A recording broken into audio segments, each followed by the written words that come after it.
I see issues with social media and phone use coming up constantly.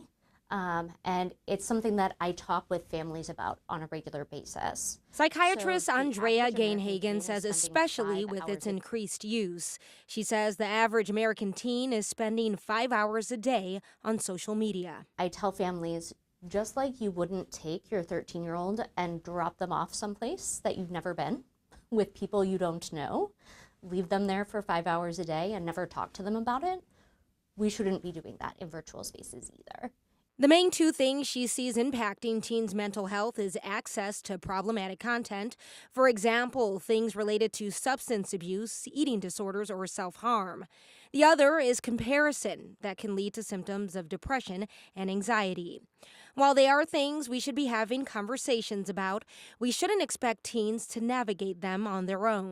Cyberbullying they might be experiencing, or some sort of exploitation online.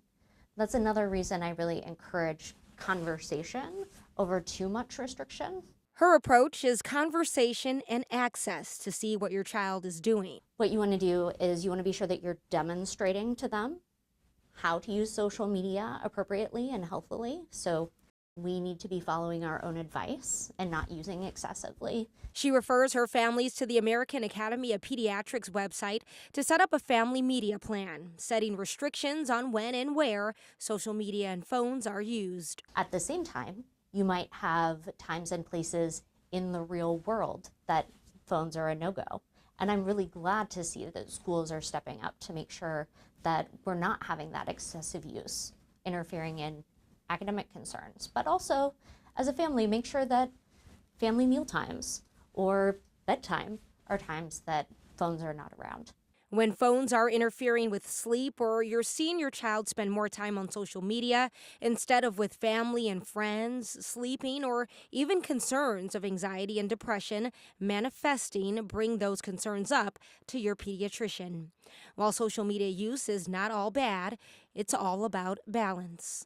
I would like to see social media companies taking greater accountability for what happens on their sites.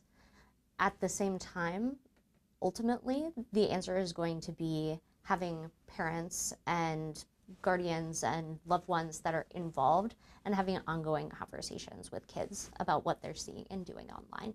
Taylor Holt, First Alert 4.